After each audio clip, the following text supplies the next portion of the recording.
Hoje eu quero te mostrar o quão velozes são algumas das aeronaves mais icônicas e rápidas das suas categorias. Para isso, vamos fazer uma corrida entre o SR-71, o Concorde e o Boeing 747-8i. Apesar de não ser supersônico, o 747-8i é o avião comercial de transporte de passageiros mais rápido do mundo atualmente, com velocidade máxima de 988 km/h. Ele entrou em operação em 2011, mas é uma variação recente do 747, que foi desenvolvido pela norte-americana Boeing e entrou em operação em 1970. A nossa segunda aeronave é o Concorde, projetado pelo Reino Unido e a França. Juntamente com o Tupolev Tu-144 da União Soviética, foram os únicos modelos de aeronaves comerciais supersônicas a voar. O Concorde possui uma velocidade de cruzeiro de cerca de 2.160 km/h e máxima de 2.333 km/h. O Tu-144 era mais rápido, com uma velocidade de cruzeiro de 2.350 km/h e máxima de 2.500 km/h. Mas para isso ele precisava manter os pós-queimadores ligados a viagem inteira, o que resultava em um enorme consumo de combustível e redução da autonomia, realizando apenas voos curtos. No total, apenas 55 voos comerciais com passageiros foram realizados e a aeronave retirada de operação em 83. O Concorde, por outro lado, continuaria a voar por mais 20 anos, ficando em operação de 76 a 2003, sendo uma das aeronaves mais icônicas já construídas. A nossa terceira aeronave analisada é o famoso Lockheed SR-71, uma aeronave militar norte-americana de reconhecimento desenvolvida pela Lockheed Martin, que operou de 64 a 90 e depois de 95 a 97. Ela alcançou 3.529 km/h em 28 de julho de 76, sendo até hoje a maior velocidade alcançada por uma aeronave não propulsada por foguetes, ou seja, uma que utiliza o ar da atmosfera no processo de combustão, ao contrário dos foguetes que carregam o próprio oxidante. Cada uma dessas três aeronaves foi construída com um propósito diferente: transporte econômico de passageiros, transporte supersônico de passageiros e espionagem militar. Mas comparar a velocidade entre elas vai ser interessante para ter uma noção das suas velocidades. O percurso é entre as capitais São Paulo e Rio de Janeiro, a rota aérea mais movimentada no Brasil, que em linha reta dá 365 km, um trajeto que de carro demora em torno de 5 horas e meia e de avião normalmente 1 hora. Vamos assumir aqui que as aeronaves farão todo o percurso na velocidade máxima, sem considerar decolagem e pouso. E foi dada a largada. Você está observando o deslocamento em tempo real. Enquanto isso, vamos ver algumas características sobre cada aeronave. Este é o Boeing 747-8 Intercontinental, uma variação do 747 que começou a ser desenvolvido lá em 1963 e entrou em operação em 1970. E para montar o que foi a maior aeronave de transporte de passageiros até 2007, foi construído em 66, o que ainda é o maior prédio do mundo. Já o 747-8i que estamos analisando voou pela primeira vez em 2011 e comercialmente em 2012.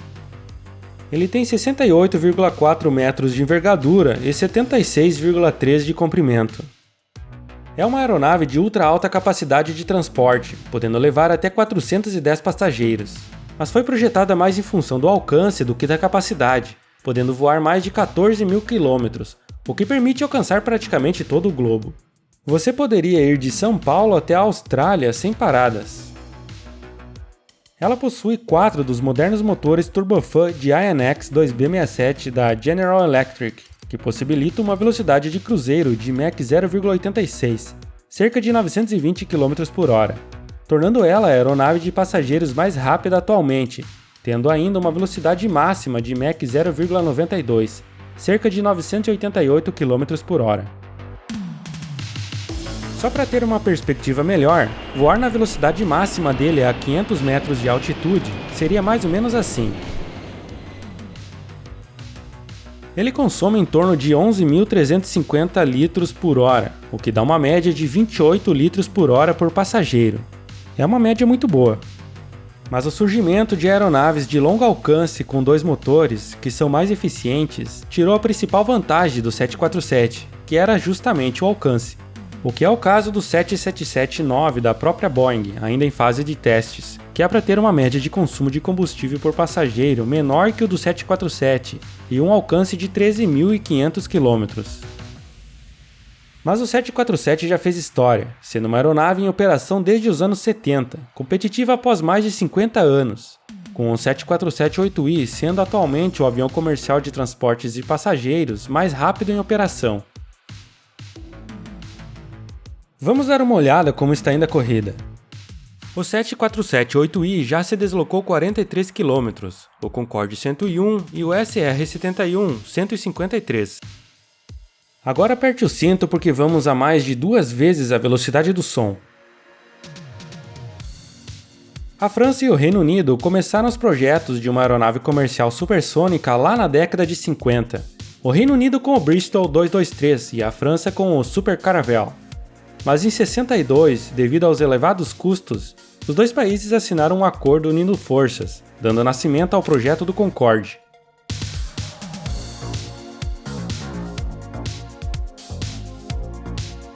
A francesa Aerospatiale, antecessora da Airbus, e a britânica British Aircraft Corporation foram responsáveis pela estrutura da aeronave, tendo 25,5 metros de envergadura e 62 metros e 10 centímetros de comprimento.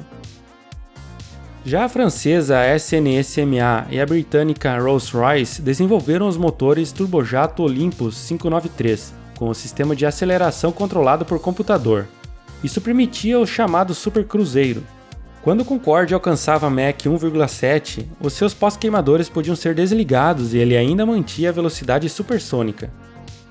O Concorde tinha 4 desses motores, os mais eficientes do mundo na época, capazes de impulsioná-lo a 2.333 km/h, o equivalente a Mach 2,2 na altitude de 18 km em que ele voava. Eles foram testados no belíssimo Vulcan, um bombardeiro da Força Aérea Britânica, com os testes limitados a uma velocidade de Mach 0,98, devido às limitações aerodinâmicas do bombardeiro.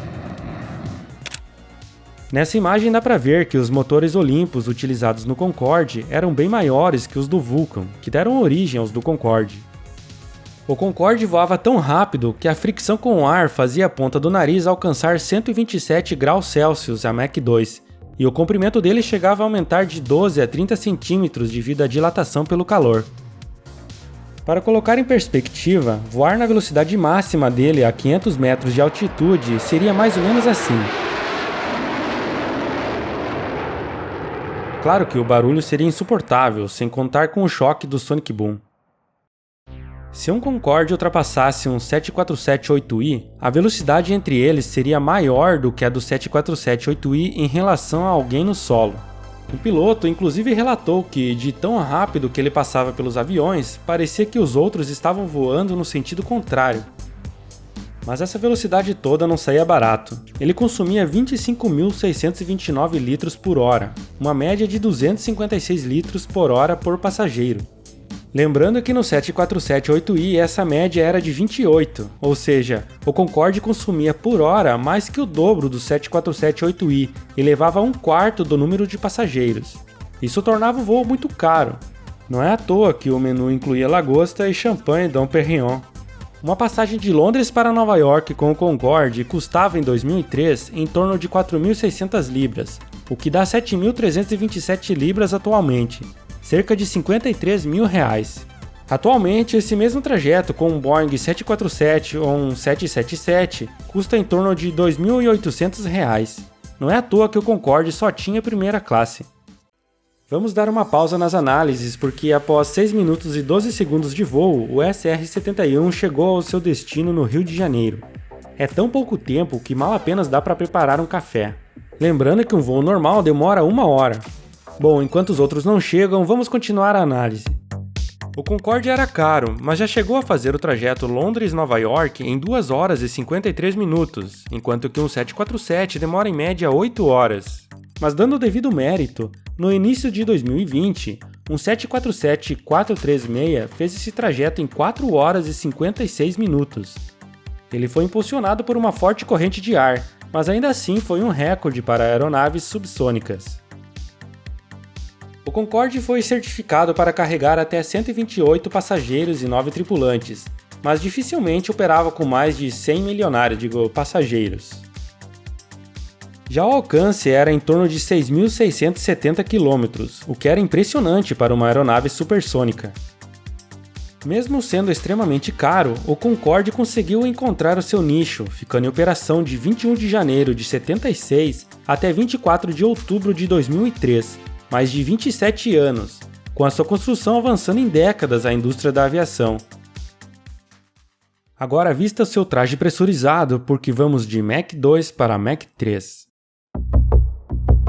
Desde 1956, os Estados Unidos vinham espionando a União Soviética com o U-2, um avião de reconhecimento subsônico, voando a 21 km de altitude, mais alto que o alcance das defesas soviéticas. Até que em 1960, um deles foi abatido em território soviético por um míssil terra-ar. Voar extremamente alto não era mais suficiente.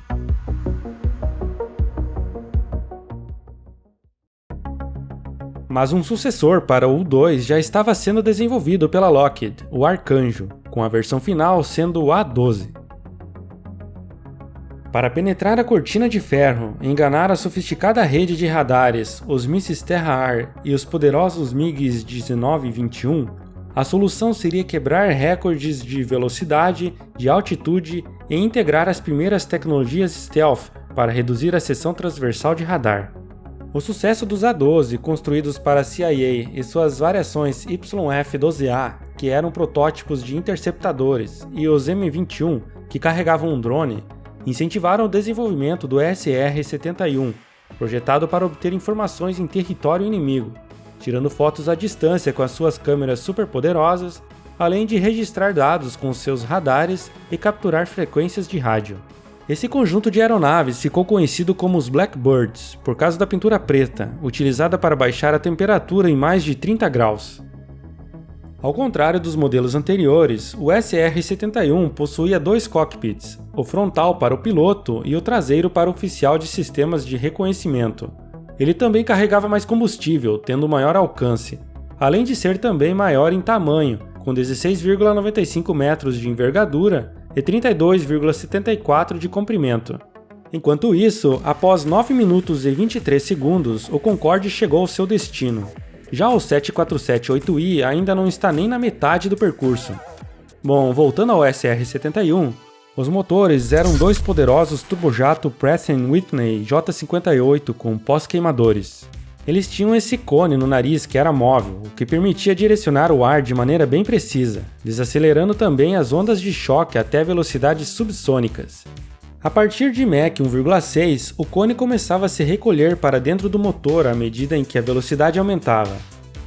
Em Mach 2,2, uma parte do ar era desviado do compressor direto para os pós-queimadores, contornando o núcleo do motor, funcionando de forma similar a um motor ramjet, o que aumentava bastante o empuxo.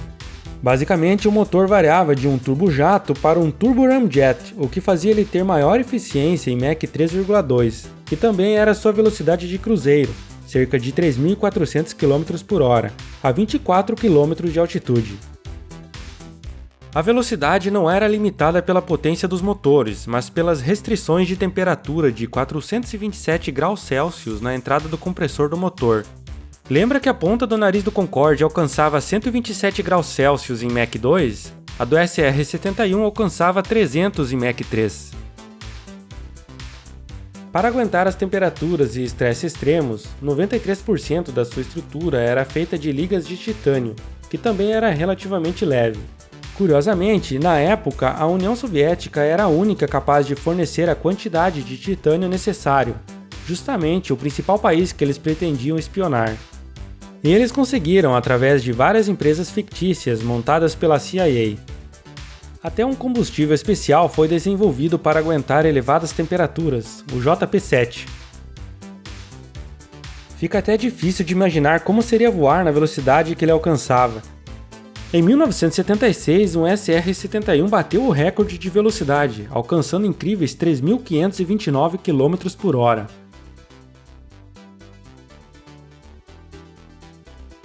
Voar na velocidade máxima dele a 500 metros de altitude seria mais ou menos assim.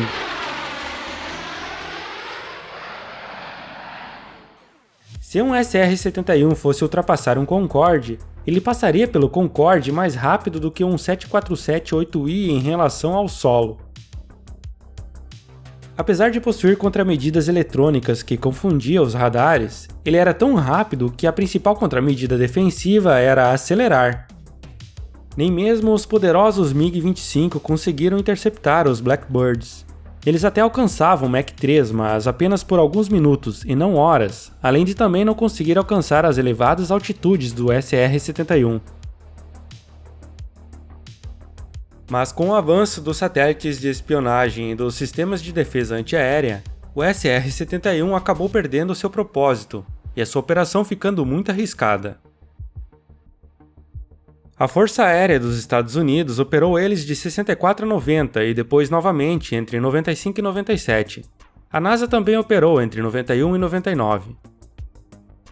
Ele se aposentou, mas mantém até hoje os recordes de velocidade e de altitude de voo horizontal sustentado. E dificilmente terá outro igual a ele, já que a tendência agora é utilizar drones supersônicos e até hipersônicos, assim como o SR-72, já em desenvolvimento, que será capaz de alcançar Mach 6. No final da nossa corrida, o SR-71 demorou 6 minutos e 12 segundos, o Concorde 9 minutos e 23 segundos, e o 747-8I levaria 22 minutos e 10 segundos. Lembrando que se você tivesse ido de carro, demoraria 5 horas e meia. Neste tempo daria para fazer esse percurso 53 vezes com o SR-71, 35 vezes com o Concorde e quase 15 com o 747-8I. São velocidades impressionantes. Esses titãs da engenharia são tão avançados que chega um ponto em que fica difícil imaginarmos os números envolvidos, como as velocidades dessas aeronaves. Espero que este vídeo tenha ajudado. Muito obrigado pela sua companhia e até a próxima!